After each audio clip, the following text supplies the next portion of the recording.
Hello, everyone, and welcome to today's webinar, From Reactive to Proactive Observability, a user-centric digital strategy for banks. We're excited you could join us. My name is Megan, and I'll be moderating today's event. Today, we'll be doing a deep dive into how leading banks are using internet performance monitoring to ensure digital resilience and improve customer experience in today's complex, technologically distributed banking environment. We are thrilled to be joined by two speakers, Gerardo Dada, Field CTO at Catchpoint, and Leon Adato, Principal Technology Advocate at Catchpoint. Before we get started, I have just a few housekeeping items. Please note the slides will advance automatically throughout the presentation. To enlarge the slides, click the Enlarge Slides button located in the top right corner of your presentation window. If you need technical assistance, click on the Help widget located on the bottom left corner of your console. We encourage you to submit questions at any time throughout the presentation using the Q&A widget at the bottom of your console. We will try to answer these during the webcast, but if a fuller answer is needed or we run out of time, it will be answered later via email. Please know we do capture all questions. So to kick off, I'd like to introduce our speakers, Gerardo and Leon. Gerardo is an experienced technologist with over 20 years of experience in digital strategies and web technologies, who has been at the center of the web, mobile, social, and cloud revolutions. Leon is a principal technology advocate and has held multiple industry certifications over his 36 years in IT, including Cisco, Microsoft, A+, and more. So Gerardo and Leon, would you both like to quickly introduce yourselves? Hello to the audience. Thank you for the opportunity. Happy to be here. Thanks for the introduction. Leon. Hello. It is great to be here. It's fun to talk to Gerardo. Just as a side note, Gerardo and I have known each other for over 10 years now. We've worked at two different companies together. So if you detect a note of like teasing and snarking, it's not because, you know, he ran over my dog or anything like that. We just like to tease each other. So we're having some fun. We're looking forward to this. I am as well. Thank you so much for joining us today. So with that, let's get right into it. I'd love to set the background for this topic by discussing the evolution of banking infrastructure. How has the technological landscape of banking services changed in recent years, and why are traditional application performance monitoring approaches no longer sufficient? Well, I would say that there are three main things that have changed. The first one, which is evident in the graphic, is the increased complexity of banking systems. Right, that complexity is made even worse because banks now have to rely on third-party systems, cloud services, third-party services like card issuing, but also connectivity to remote employees, remote cloud authentication systems, third-party security tools, etc. So that's the first one, right? Like increased complexity by just the sheer number of things that a bank needs to work on that are no longer all of them in their mainframe or under their control. The second change is that everything now is distributed. So like, 20 years ago, everything was probably in one building where you have a very large room with a very large mainframe. And nowadays, all the systems are distributed across different clouds, different data centers, DR sites. Employees are distributed naturally between different offices, but now also working from home. And then users are also increasingly distributed, right? 20 years ago, nobody was using a mobile application. Very few people trusted online banking. Now is a complete opposite. And that gets me to the third one, which is users are getting more and more impatient, right? So many years ago, people would wait 7 seconds for a page to load. That would be fairly standard. Nowadays, everybody wants a gigabit internet at home, and they expect the page to respond within a second. In 3 seconds, when a page is not responding, users are starting to get frustrated, right? You go to a website and you type in the URL for your online bank, maybe hit submit on your login credentials. And in 3 seconds, you start to think something's wrong. By second 5, you're really frustrated. By second 7, you probably close the window. So we're not really very patient. And the consequence of that is that bad online experience or bad digital experience, whether it's on a mobile device or online, is now the main cause for people leaving a bank. Right, so it's really important for IT leaders in the banking industry to be aware of all these changes and how technology has changed and how this leads to, just like any other evolution in technology, new requirements, and they need to be aware of what are the blind spots in this new world of distributed, hybrid, complex, internet-centric IT. So I want to reflect on one thing, like when we talk about what banking is like today. 10 years ago, I was at a DevOps Days. It happened to be DevOps Days Columbus, and there was a bank there, KeyBank, was talking about their decision to move production workloads to the cloud, and people were losing their ever-loving minds. Like, you're doing what? They were really having a hard time wrapping their mind around it. And here, 10 years later, I don't think anybody would, blink an eye, let alone lose a minute of sleep over that kind of decision. So it just tells you how far we've come and how far a relatively risk-averse environment like banking has been.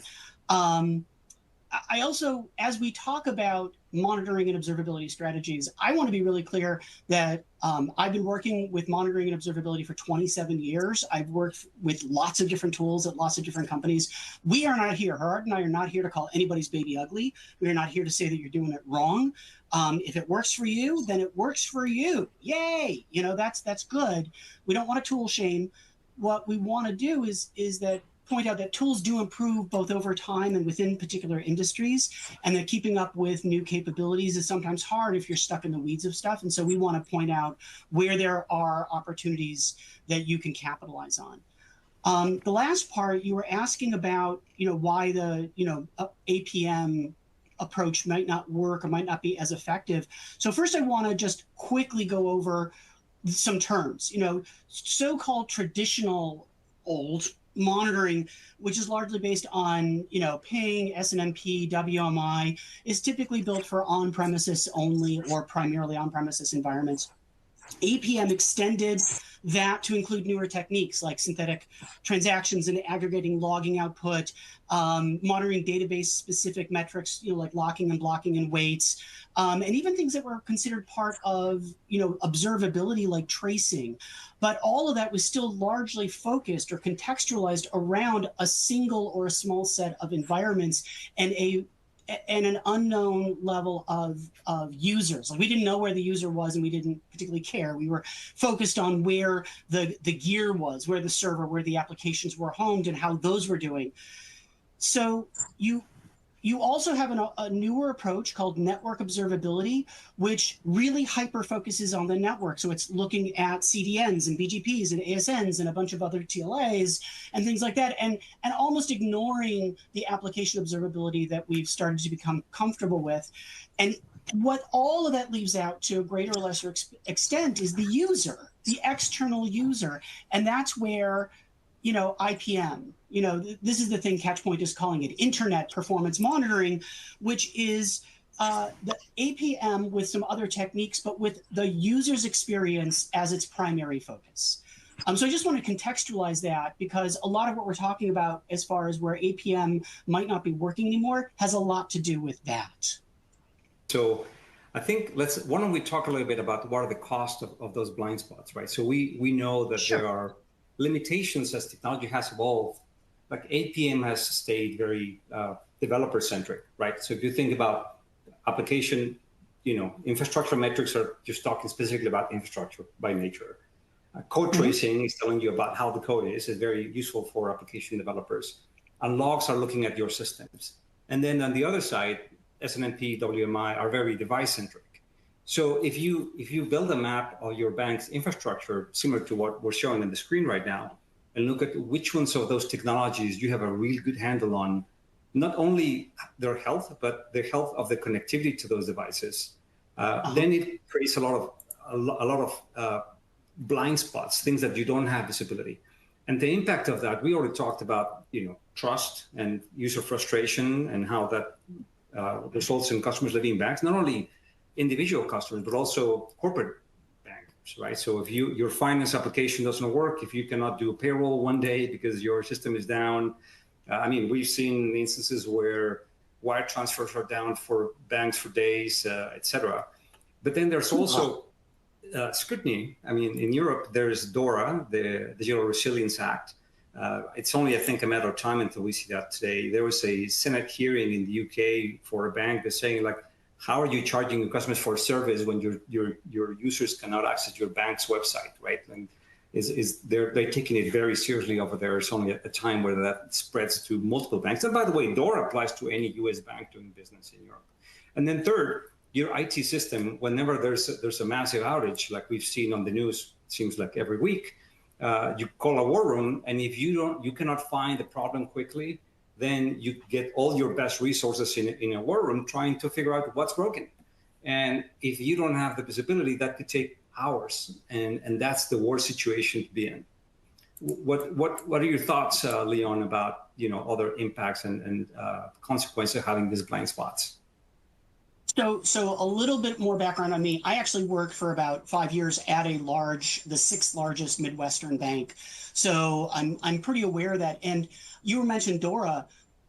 America has had a similar or an analogous system for ATMs. The FDIC requires a separate network to run alongside the bank's network on ATMs, so that if the banking network goes down, the FDIC separate network it runs. But the thing is that FDIC doesn't have access to the user's account, so they just have a blanket amount of money. And so the user could be taking out way more money than they actually have, and the bank is on the hook for it. So they really don't want that to happen. So yeah, the network is definitely one of those places that gets a lot of focus.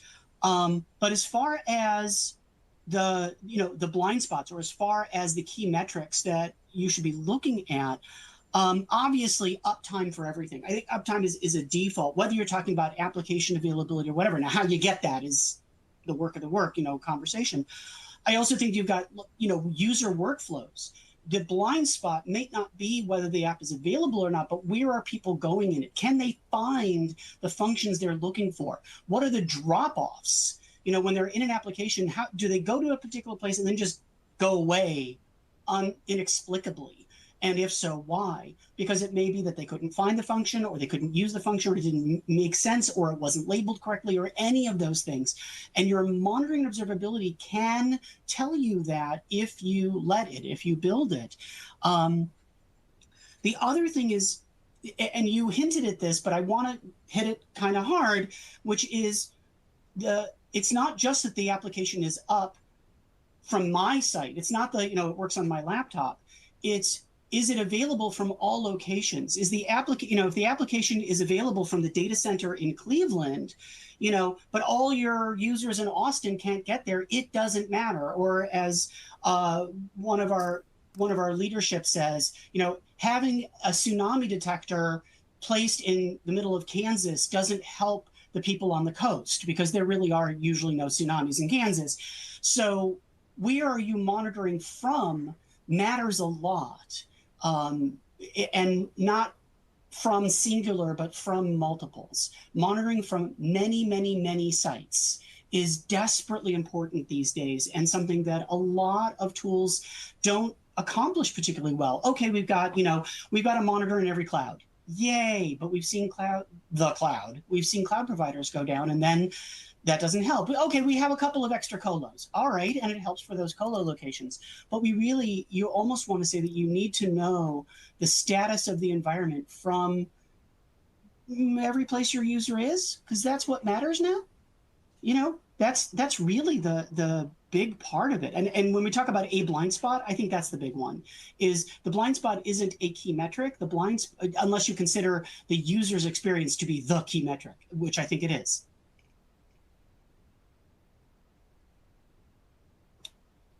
Gerardo, I think you're muted. Yeah, sorry. There's another aspect of this. It's 2025. Which is how you think about this as an IT organization. We think about it as internet resilience or digital resilience, right? And as we've been doing this for a long time, we think about it in terms of 4 pillars of resilience. One is reachability. Can you get to the resource? Like in a physical bank, can you drive to the bank, right? Second is availability. There's all the capabilities of the system work as intended, right? Because you can get into the bank, but if the ATM is not working or the teller is all the tellers are sick, it's useless. Then it's performance, because slows the node down, as we talked about, right? And then the last one is reliability. Can you trust the system will do this over time, always, when it counts? Which also includes, being proactive, because you want to make sure that when you open the doors to your bank, all the systems operate at 9 o'clock when you open the doors, right? So if something happens at 3 in the morning, you want to catch it at 3 in the morning, not at 9:05 when people are starting to freak out and there's a line of upset customers, etc. I think to talk more about this blind Sorry. spots, it will be useful to show the next slide also, where we talk about the internet stack. You wanted to add something, Leon? I just wanted to say that if you can roll a truck to fix something at 2 o'clock in the morning before the doors open, that is so much more effective. And it's, again, a piece, when we talk about blind spots, that's a blind spot, not, well, it's 2 o'clock in the morning, nobody's there, nobody's on. A, the world is global and your application could be used at any time, but B, even if that's absolutely true, so what?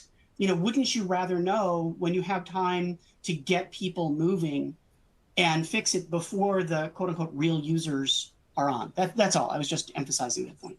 That's great. Yeah, and as we're thinking about the blind spot, I think a visual that could be useful is what we call the internet stack, right? So we've had application stacks, and we have the 7 layers of OSI for networking, and we have multi-tier architectures for web applications for a long time.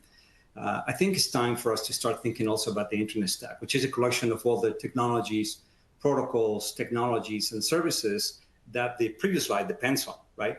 And so that means that your monitoring system needs to be not only aware of all these technologies, but needs to have specific tools to be able to monitor this thing. So if you have an Internet of Things deployment, you need to have MQTT protocol support. If you're, as a bank of any size, you probably need to start monitoring the BGP. Otherwise, you can be in a situation like what Meta faced 3 years ago when all their services went down for an entire day. Right? If you care about your ATMs, you need to monitor the MPLS network or whatever private network you have connected to them, and so on. So this kind of highlights the new set of technologies that IT organizations need to be thinking about to avoid having those blind spots. Yeah. Again, that customer-centric, customer-focused approach. Charity Majors, who is a friend of mine, a CEO of another observability company, very famously said, "Nines don't matter." She actually said something else, but nines don't matter if the customer isn't happy. This 5 nines approach is, first of all, 5 nines from where? And second of all, so what? If the customer isn't happy with the service or with the responsiveness or whatever. And like I said, it's the user's experience is paramount, to the point where I don't think any other alert matters. I don't care if a disk is full. I don't care if a circuit went down. If the user's experience is okay, then it's okay. I'm not saying you don't fix it, but you don't have to fix it at 2 o'clock in the morning. On the other hand, I don't care if everything is up in green. If the user's experience is bad, you need to fix it, whatever the it is in that sentence. So I think that combine, I like this slide because first of all, it helps identify and categorize where you're looking. We were talking about blind spots. So now you can look at the stack and say, well, I have good visibility at this layer, but not that layer. And it almost takes the technology out of it or demysticizes the technology, the protocols from the applications from the cloud services. And it says, look, this is an area to look, whatever the technique is. So I really like that. That's great.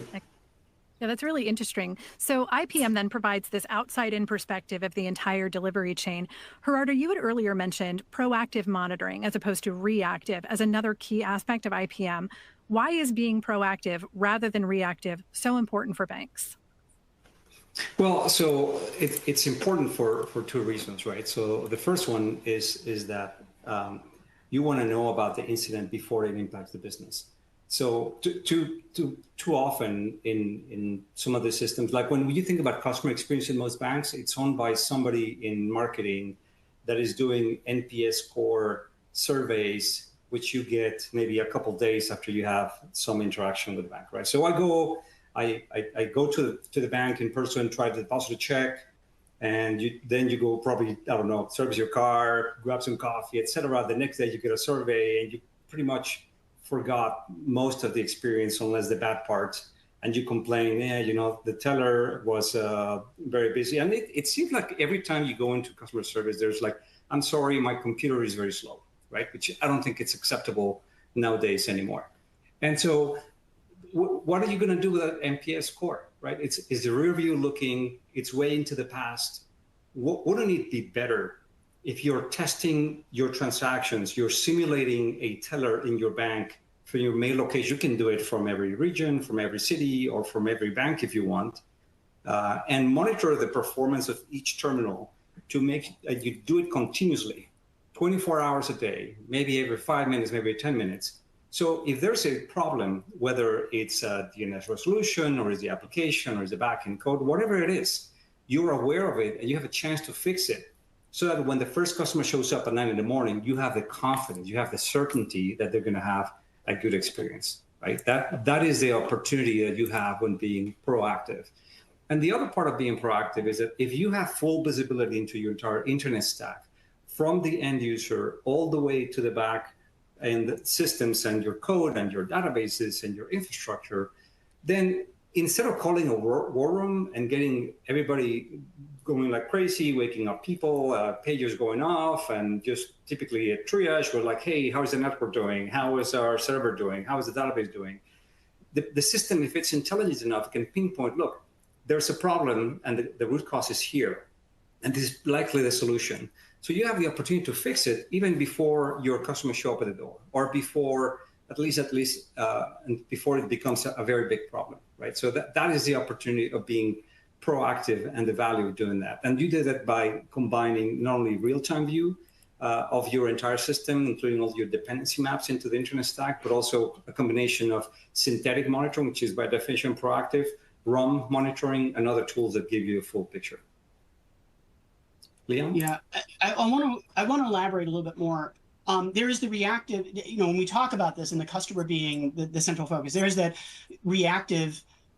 From an IT practitioner standpoint, reactive for us is when the server fails ping, now we know to go look at it, right? Like, when the thing is down, and that's reactive, as opposed to proactive, which is a different pattern that I'll explain in a minute. In banking, in any sort of service industry, the customer called and said the experience was horrible, which is a lot less reliable than paying. Most customers just don't call, they just leave. They just go someplace else. So that's a whole other thing. But there's also reactive of, there's the reactive of waiting for it to blow up versus proactive. For example, a pattern that we see a lot, and it's simplistic. I admit it's simplistic, but it's also easy to explain and understandable. You're looking at a system and you see that there's a fan failure. Just, a fan failed. That's it. No big deal, right? And then a little bit later, you see the temperature inside the case go up. And okay, it's getting a little warm, fine, whatever. And then all of a sudden you see a ping failure. And then immediately after that, you get, a few minutes later, you get what's called a cold start trap, which is where the system says, hey, I started back up again. I don't know why I shut down in the first place, right? You see that pattern.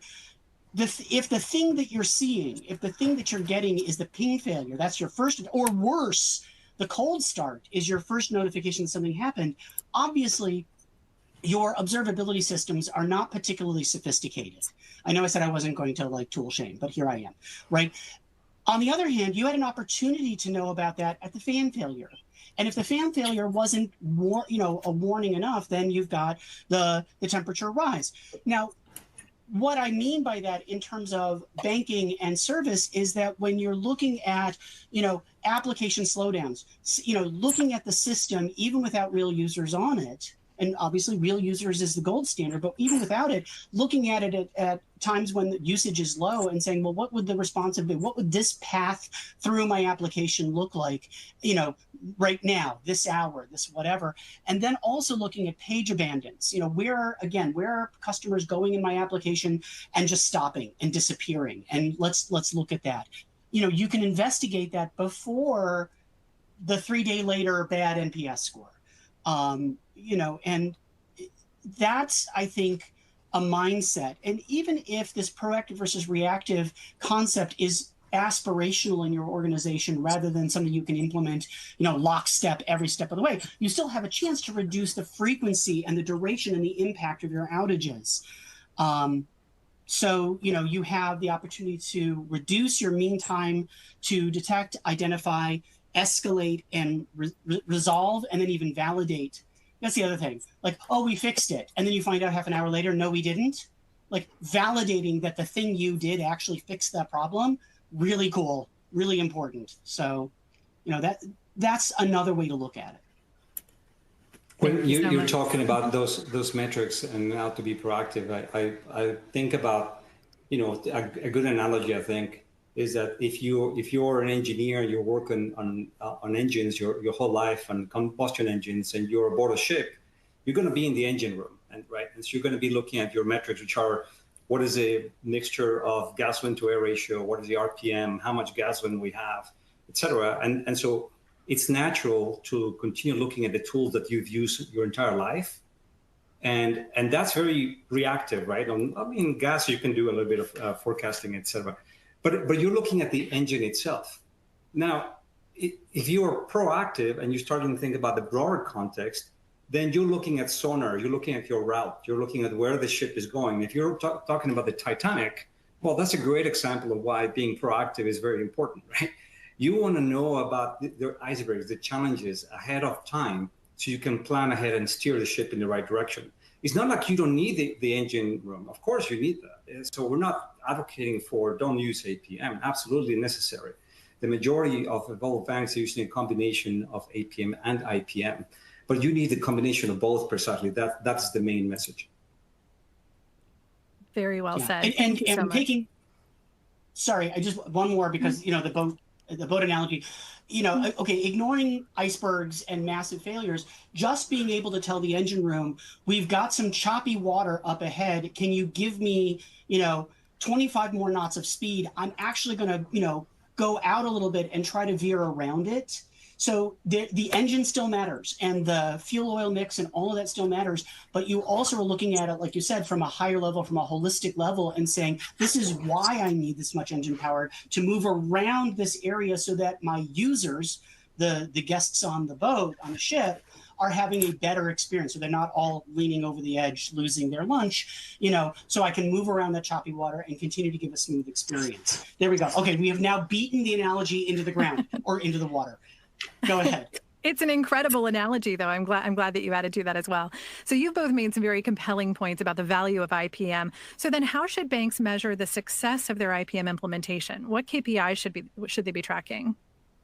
I think it goes back to this mindset, right? So when you have an infrastructure or a systems-focused mindset, your KPIs seem to be very infrastructure-centric, right? So your CPU utilization, your code efficiency, what is your SLA for your network and stuff like that.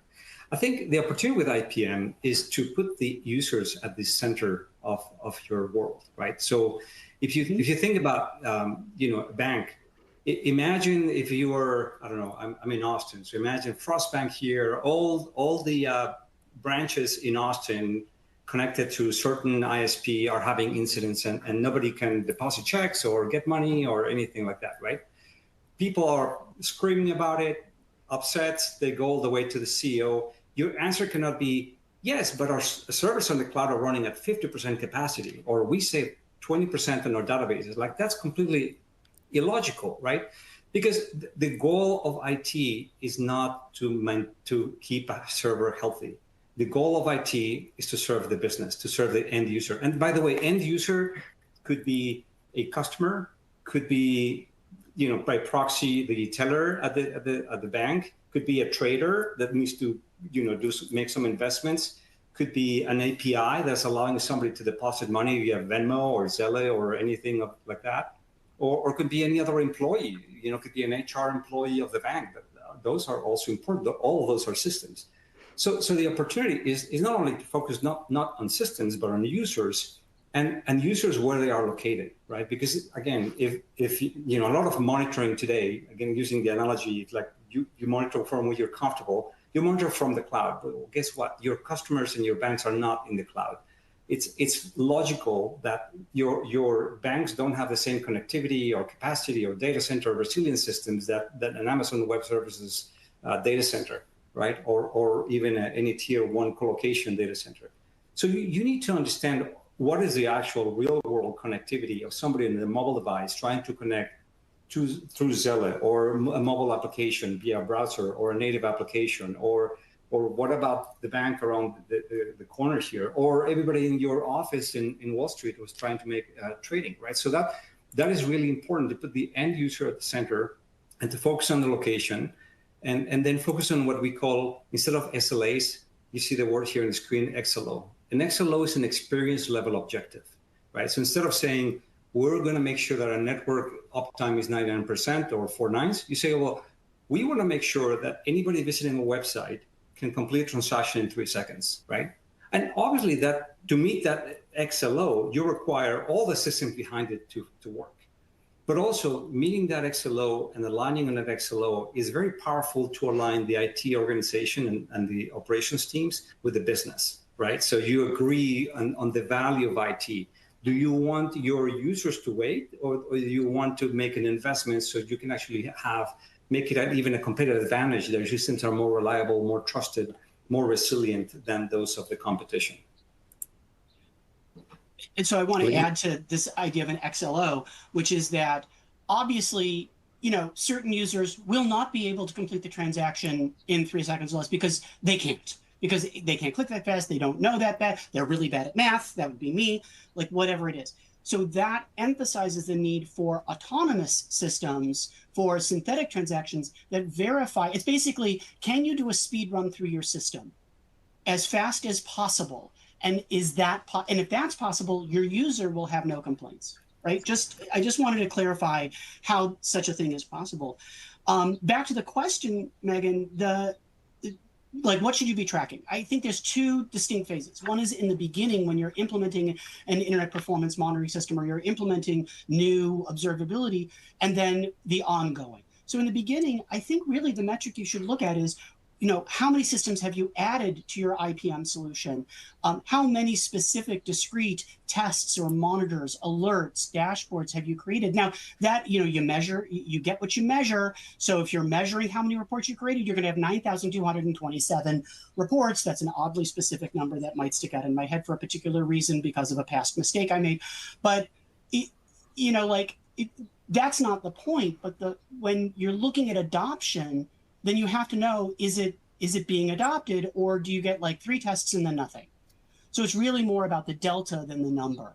Are we continually at the beginning stages adding more monitors, alerts, dashboards? Are they being used? Are they being visited? Are they triggering? Those kinds of things. And immediately the question that when I'm talking to folks, they have is, well, where am I going to find out that? I only know what I know. I don't know what I don't know.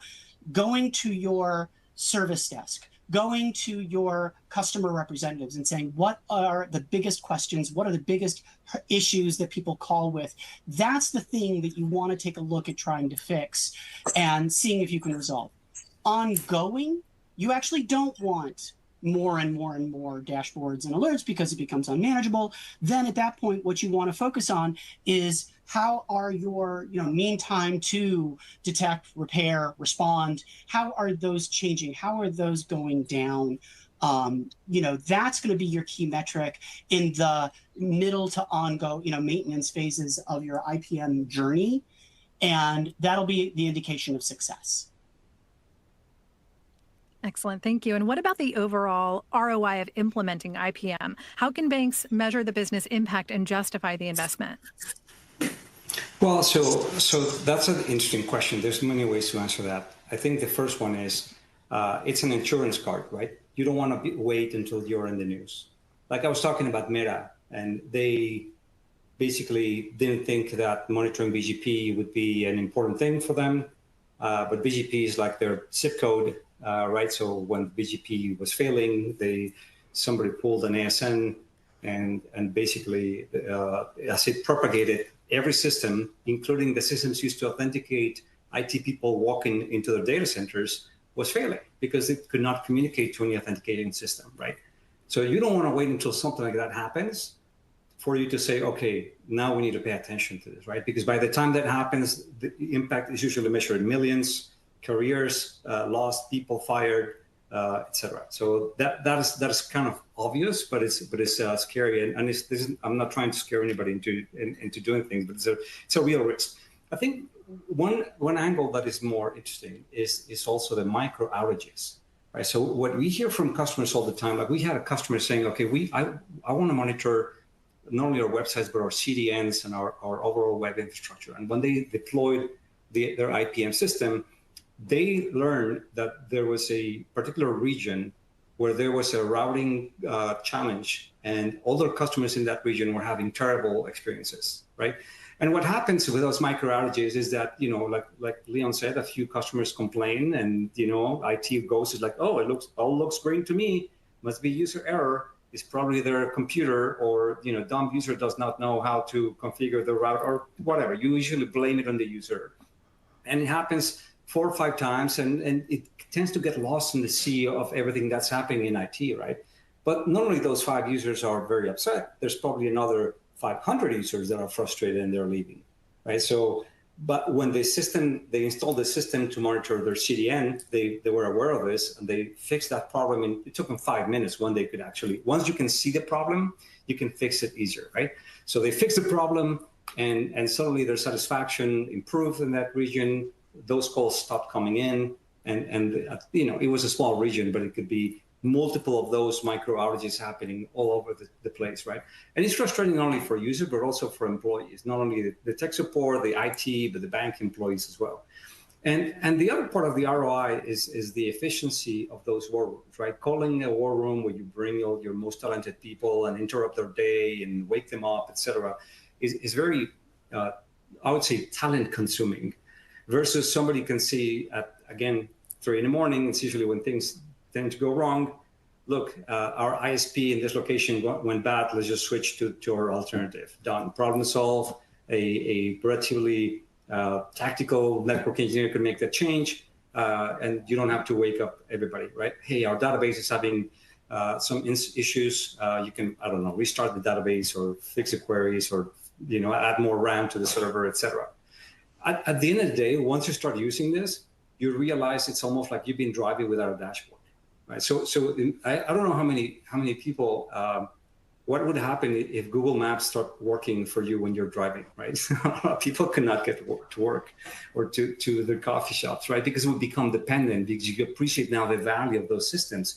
It's the same here. Once you start seeing everything you can see and everything you can optimize, it's not only about avoiding incidents. You can also optimize costs. You can identify challenges that you might have before. Then you realize what you've been missing. And around optimizing costs, like imagine you have, you're using a new ZTNA or a new SASE, or you want to change your SASE vendor. Well, with IPM, you can actually do an actual assessment of what SASE vendor is delivering the best experience for your real-world users in their locations with the actual applications they're using. Not theoretical, not what the vendor tells you, but actually you can make the assessment and make smarter decisions about those technologies, and then hold them accountable to those things. Leon, what do you have to add? Okay, so as far as ROIs, first of all, I'm going to call it like it is. Insurance policies are distinctly and enormously unexciting. Like, they're necessary. I am not saying don't have insurance, but I'm saying, like, as far as a compelling reason to do something, it's a good insurance policy. Don't care. Like, of course, I also was doing some home repairs and fell off a ladder yesterday. So, I mean, you know what kind of personality I am. Some ROI, some tools or some numbers that you can start to collect that will help you go back to your organization and explain, not justify, but explain the value that your monitoring observability systems have. The first one is the value of every alert. I find that lots of people don't build the value concept into their alerting, and it's a relatively easy spreadsheet to build. You take your list of alerts from any system that you have them, and first you list what it would cost for you to deal with that problem if you didn't have monitoring and alerting in place. So how long would it take to detect? How much business would you have lost? How much does it, how many people have to get involved to fix it? How long does it take to fix it before it's all back together? And immediately when I'm talking with folks about this and they say, well, how am I supposed to know that? So if you don't have a good idea, there's a magical way to get that number. Give a wrong number first. People will correct you. Trust me, they will fall over themselves. If you say, oh yeah, every time this alert hits, we lose $6 million. And they're like, what? We lose $6 million? And then immediately the owner of the application or the system is like, that's not true. We always have the blah, blah, blah, blah. And now you get your numbers. It's great. It's being wrong, weaponizing being wrong. So you have the number of what it costs to fix the problem without monitoring, alerting, observability. Then you figure out what the cost is, again, how much time to detect and all that stuff with your IPM system in place. And then the only other number you need is how many times has that alert triggered, because now you just do the difference, right? The cost without minus the cost that is, so that gives you your difference. How many times did it alert? I have gone back and justified an entire observability system just by saying this alert triggered 15 times this month for a total gain. We didn't lose. We didn't have to spend $45,000. That was this month just by having this information in place. But that's a piece that people don't always calculate in there or aren't able to express or articulate particularly well to the business leaders. The other piece that I want to point out that people don't track is the value in terms of the staff not being distracted or not ignoring your system. I was working with a particular group that was getting 80 alerts a week on their systems, most of which were unnecessary or meaningless or whatever. And we worked together to really focus on what are the things that really matter to you. And we boiled it down to 8. And we saw 2 things. First of all, they weren't dealing with 80 alerts. Fabulous. But what we also saw is that the 8 alerts they were getting were dealt with so much faster because they knew, the entire team knew that if that pager, I just dated myself. If that ticket went into their queue, it was real, it was urgent, and they had to deal with it immediately. And that changed the entire nature of what they were getting. So those are 2 things that you can easily track to determine the ROI of a given system or a given effort. A little bit harder to mention, we've been dancing around it, customer satisfaction and retention. Obviously, I think banks do track that. And if you notice the churn is going down, you can blame observability, because why not? And then the other thing is, I like to say that Catchpoint helps make your weekend longer, because we don't actually add real hours, but what we do is we make it so that you know that if you're not being interrupted, there's nothing to worry about. Don't go check your phone. And if you are being interrupted, you know it's real and you know you have to deal with it. But until then, you don't. And that also is a huge difference in how your staff responds to things and how your staff feels confident when they're not responding to things. Excellent. Thank you. So for banks that are convinced of the value of IPM, what are the immediate steps they should take to get started and improve their digital resilience? I'm going to interrupt you, and I'm just going to say buy Catchpoint now. Buy all of it. That's it. Okay, fine. I did it. Okay, Gerardo, what's the real answer? Well, I would take maybe a more prescriptive approach to say, I think most banks have the maturity to have tiered their applications, right? In tier 1, tier 2, tier 3, etc. So I would encourage you to start with tier 1 applications. Define what are those experience level objectives that you want to deliver to the customer. Start measuring those and see how you're doing. And then build that map. We have a tool called Stack Map that creates a dependency map of everything that is impacting an application, from front-end servers, third-party APIs, connectivity, network, backend systems, application code, databases. You want to be able to see everything so you can see what is impacting that end user experience. But beyond that, I think it's an important step in the implementation is to change the mindset, right? It's a culture around customer experience. For years, we've had NOCs, right? So when I was working at Rackspace, we had a beautiful network operations center. Then we built SOCs, right? So Security Operations Center, still very network or very infrastructure centric. I think it's time for leading organizations to start thinking about a doc. If you agree that every interaction and every process in the bank is either inherently digital or supported by digital processes, basically the digital experiences are the foundation of your business, the lifeblood of a business, of a bank, then I think it behooves us to start thinking about a digital operations center. That instead of looking at the systems, you're actually looking at how does that digital workflow is working from the user perspective through the infrastructure to deliver the outcomes that you expect. And that has the potential of also changing the way that IT systems see themselves and how the business sees themselves, instead of being like the people you complain when somebody is not working, to become an operational intelligence team. Right? Because when you pay attention to those digital interactions, then you become a business partner. You're adding value behind just not just making sure that the servers work, but you're actually observing and have intelligence about those digital interactions, right? We see it all over the place, not only financial services, but even, retailers like at IKEA. It's a beautiful example because the IT system is monitoring the time it takes for somebody to not only to order something, but they get to the store. How is the process, the overall operation? When somebody saying I'm here, goes to the warehouse person requests the furniture you need to assemble, brings it to the front, the customer signs, puts it in the car. That entire process, you're picking up furniture, it's a digital process foundational. And at IKEA, it's not the IT team, it's the operational intelligence team that is monitoring that and giving them that intelligence, right? So whether that is for a bank, there's many other examples that you can translate that same example and think about the IT operations team in a different way with experience and digital workflow at the center. Leon, what do you think? So I think overall, take it slow. Don't try to, do everything all at once. Also recognize that you can't buy a box of IPM, and just sprinkle it all over everything, right? It is a process. It's a discipline. It's it's a set of techniques and technologies, and that's why you should take it slow. As I said before, talk to your support organizations to find out where the biggest bang, the biggest opportunities for improvement are, and then use those tools. Use your IPM tools to build the map.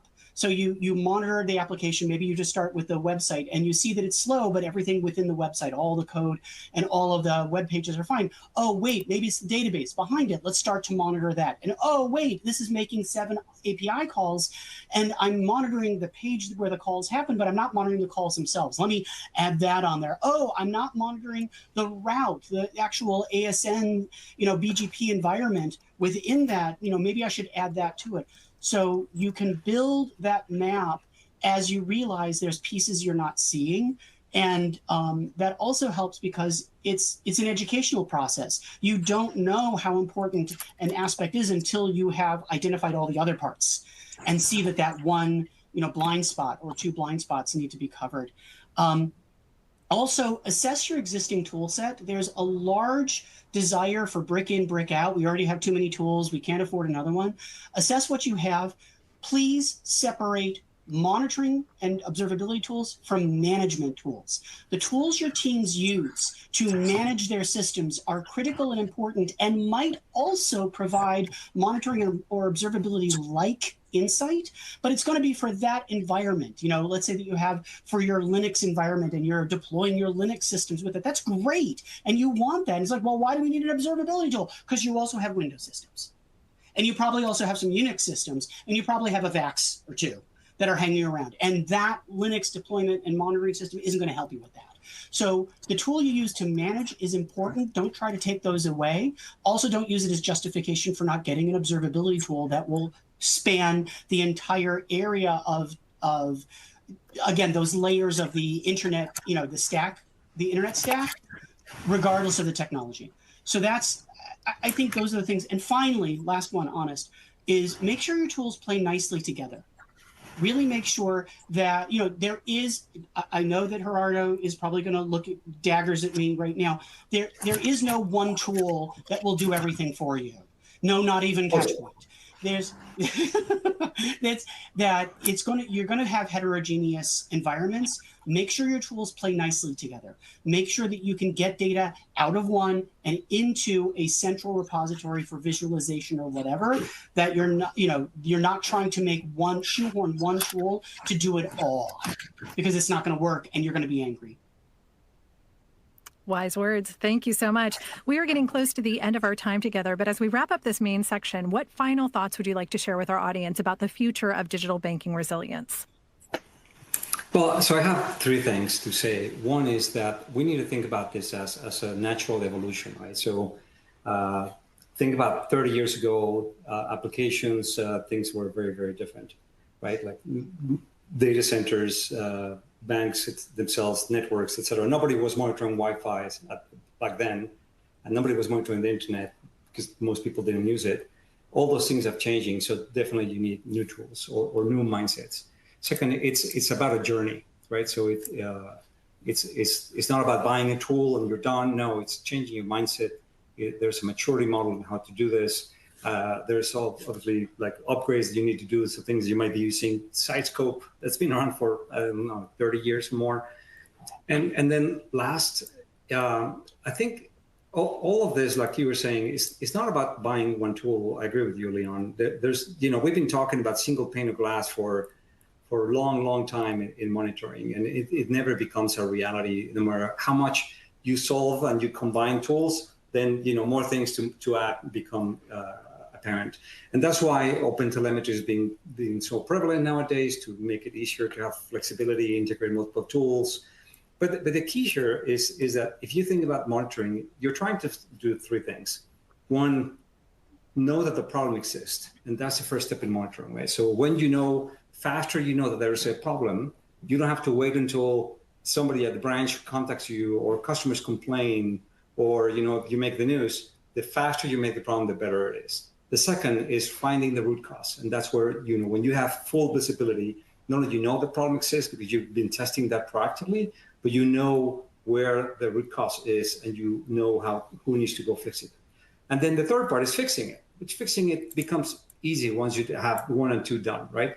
So changing the problem from knowing that you have a problem to just getting to fix it, it dramatically reduces the mean time to resolution, mean time to innocence, and mean time to validation in banks and in IT systems. Leon, what are your thoughts? Last thoughts? I think my final thoughts on this are really just driving it back to the customer experience. The user experience is everything. And back in the day, and I'm not going back that far, we couldn't know what the user experience is. We had to infer the user experience from a variety of much lower level metrics. And we wished we knew what the user was experiencing, but we just couldn't. Tools have advanced, and I don't think anyone's denying that or ignoring that. The tools advanced, but the mindset of the way that we frame it continues to be component-centric. That we still, even though we're able to understand the traces or the real user monitoring or whatever, our dashboards or alerting tend to focus on metrics and data to a point that ignore the user's experience of those systems. I think that if we realign our mindset and realign our visualizations to what is happening right now in the application right now with those things, and we make that our priority.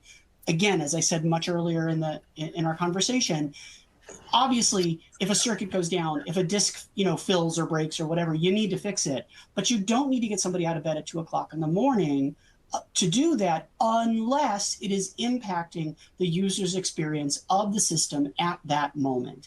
That's when those failures become relevant. So just continuing to ask yourself when you're considering observability systems, whether it's expanding the ones you have or adding more or switching to something else, that the question that is central in your mind is, how is this going to help me deliver a better experience to the people using the system? And how can I build that part better or more? That's the one thing I want to just drive home, because all the rest of it is not as important anymore because it doesn't need to be. Excellent. Thank you. We've got a little bit of time left, so probably can get through a couple of questions here. We'll start with this one. What are some examples of leading banks that have implemented IPM successfully?